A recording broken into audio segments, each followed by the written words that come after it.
Hi guys, thanks for tuning in to another episode of Nuggets News. Today we've got a special guest and that's Stephan Tual. Welcome to the Hey show. guys. Now you're Hey, thank you very much. coming from London, so very different time zones at the moment. I appreciate you joining us. But for those that don't know, Stephan was the COO of Ethereum back in 2014, I think, when you joined the project when it was just a concept. That's right. Yeah, even before it was a concept. Met those guys in 2013. Yeah, wow. So the main thing we wanted to talk about was what was it like in the early days and what attracted you to this movement? And, I think you're at Visa at the time, and we're seeing in Australia recently people leave banks and corporations to join the decentralization movement.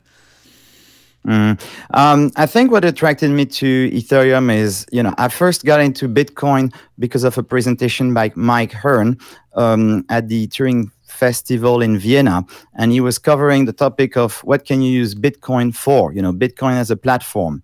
And I think that was early 2013, actually, he made this presentation. And the problem, of course, is the challenge with Bitcoin as a platform is it's really hard to take the client, fork it, reintegrate an application on top, and then repackage it and redistribute it. Ethereum made that possible, and that's what attracted me to it. Yeah. And those early days, who was there? I mean, Gavin Wood, yourself, Vitalik. I think sometimes people forget how small this was and when they just see how big it's grown now. Yeah, but there was only like 8, 9 people at the very beginning. Vitalik, Gav, Jeff, Joseph Lubin, Anthony Diorio, Mihai Lissier, bunch of others, of course. And it was very small. It was, most of it taking place in a small Airbnb in Zug.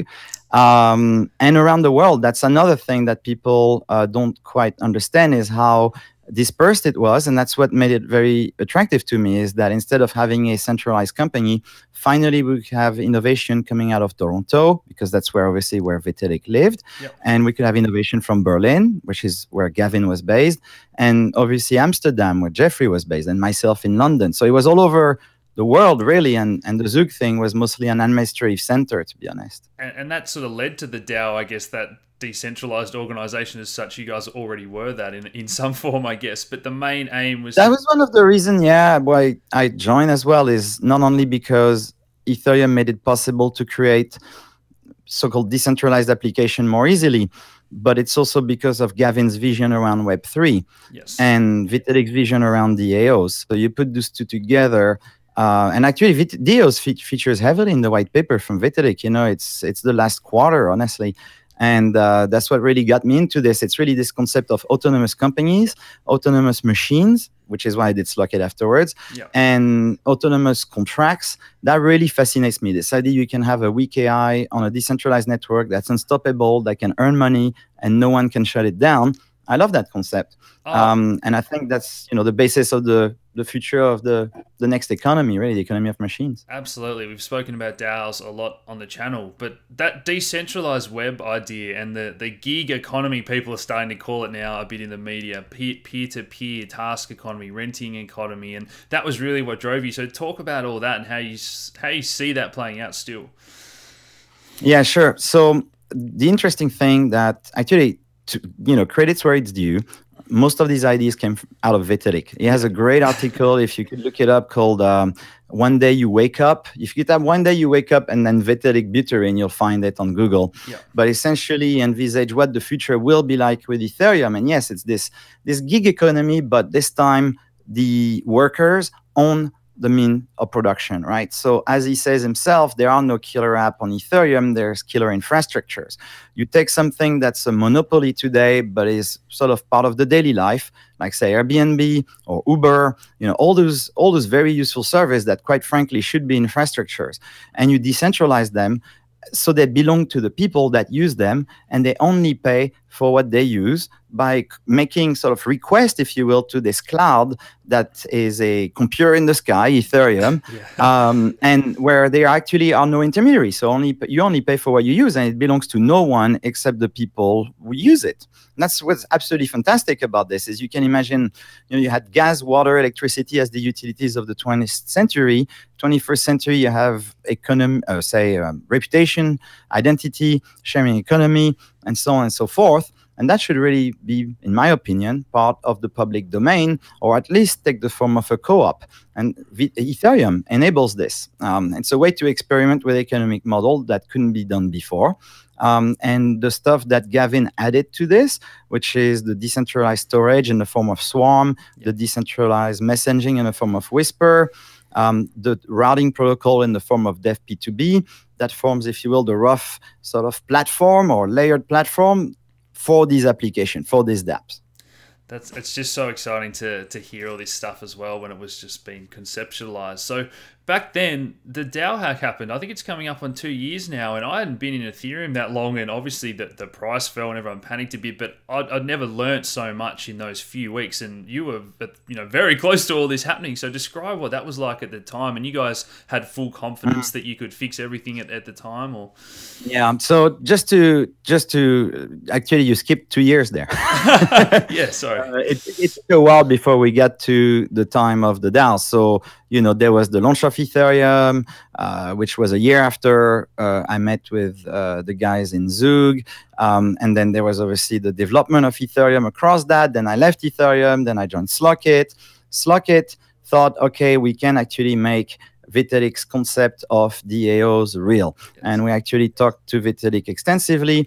And what we've built, and this was, by the way, completely misconstrued by the media because they can't quite get their head around the concept of decentralization, is we built a platform to create DAOs. So you press a button, a DAO comes out. It's a factory for DAOs. And why? Well, because like Vitalik said, there won't be just one.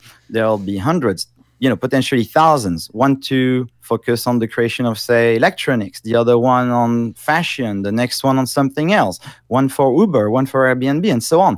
So there should be as many as possible. Yes. Now, the concept, obviously, as you know, was very popular. My job there was just to kind of explain what we did at Slock.it, since that was one of our projects. Obviously, I ended up doing that. Unfortunately, the next thing I know is I'm being called the CEO of the DAO, which is ironic since DAOs can't have CEOs. It's supposed to be decentralized. That's the whole point. I didn't even buy DAO tokens. I think I can reveal it now. No one in the company did because we didn't want the conflict of interest. Furthermore, we didn't launch it. It was Orin and some of his friends, which are all public and online. So my role really was I just felt like I found this very exciting and this is the future and I wanted to talk about it and blog about it. That's my passion, this stuff, and it still is. And the problem is because the guys who actually did the launch were fairly quiet, fairly introverted kind of chaps.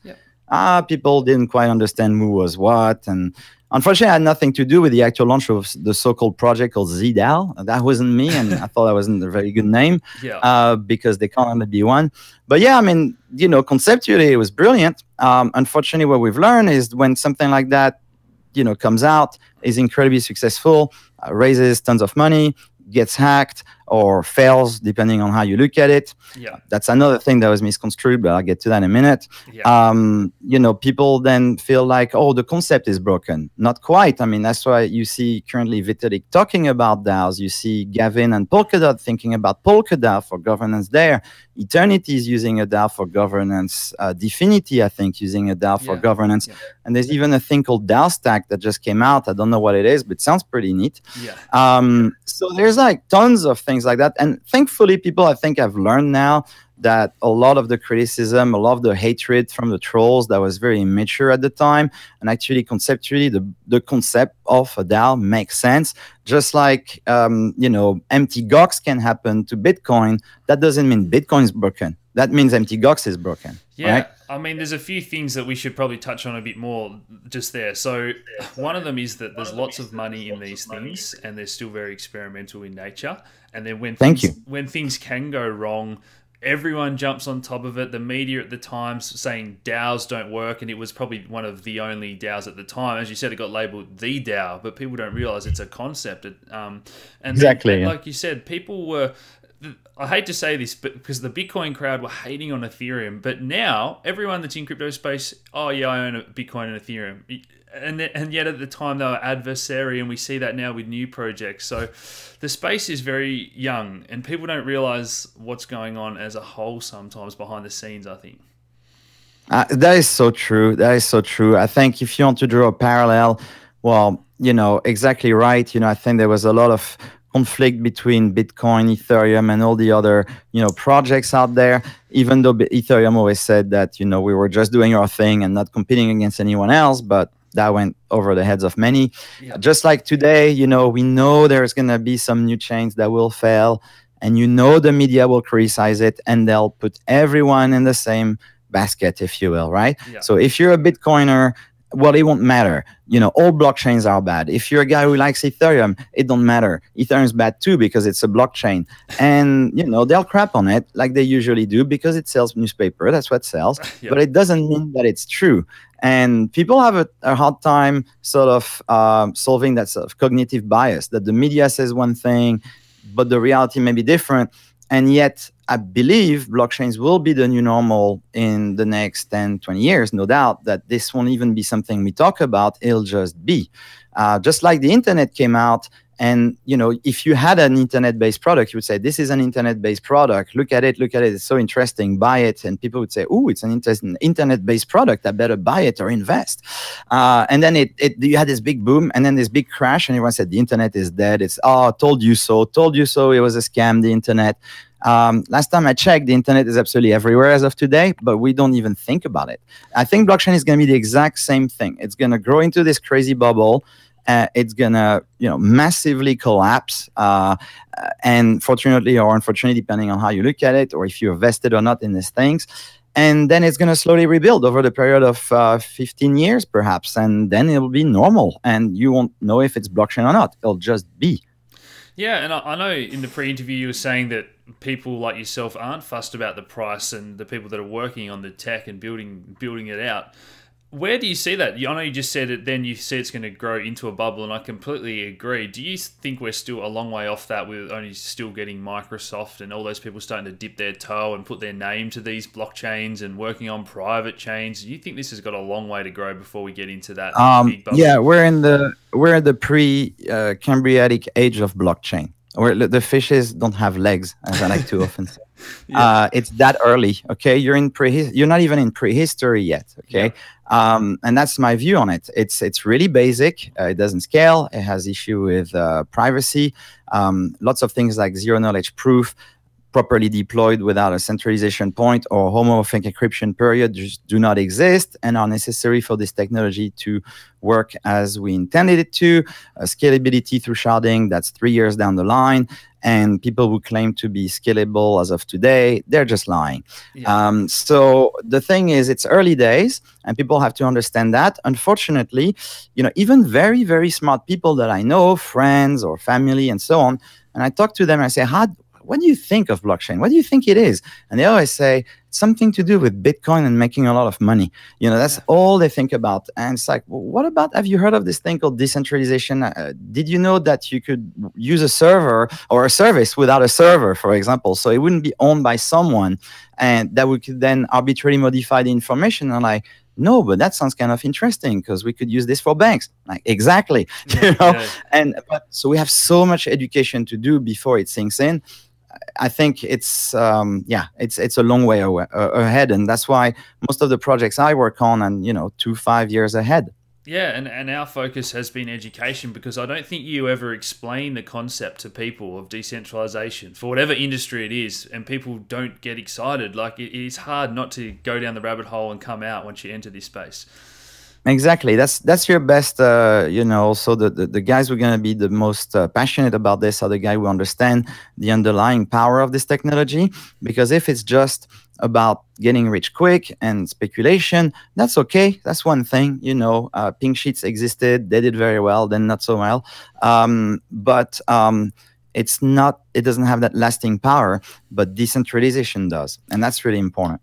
So what do you think are the most important topics to discuss going forward, Stephan? Is it scaling, or do you think like privacy coins being banned by a few exchanges, and you think privacy is going to be a huge topic going forward, or a bit of both? I think the privacy stuff being banned is really interesting, especially with the I think it's the 18th of June where Japan bans anonymous, so-called anonymous coin. Yeah. I say so-called because some of them are truly anonymous, some of them are pseudonymous, extra.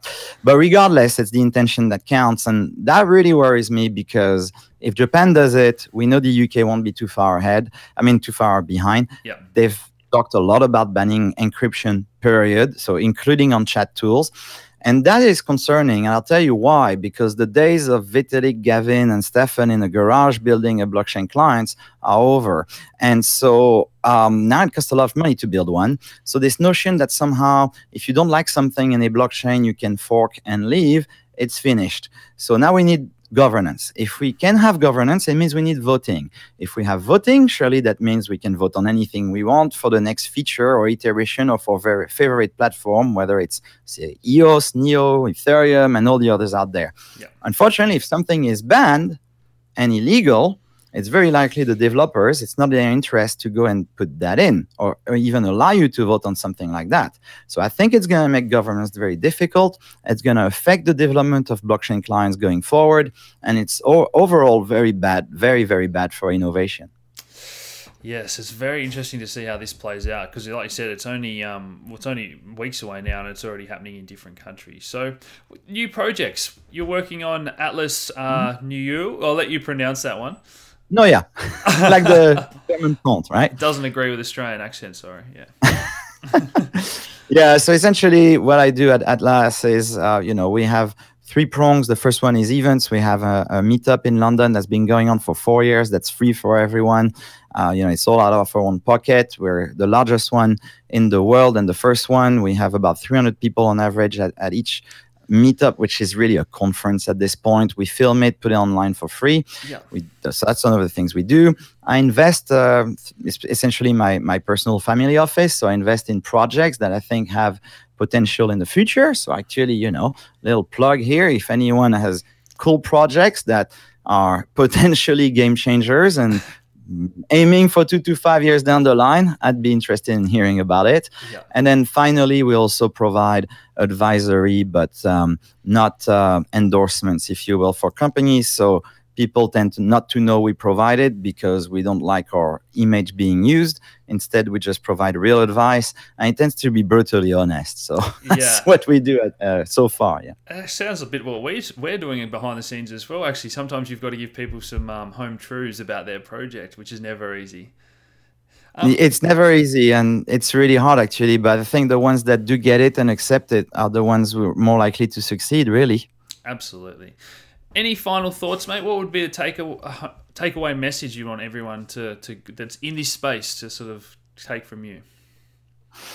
I wish there was like a video I could point people at so they can understand what the potential of this technology is.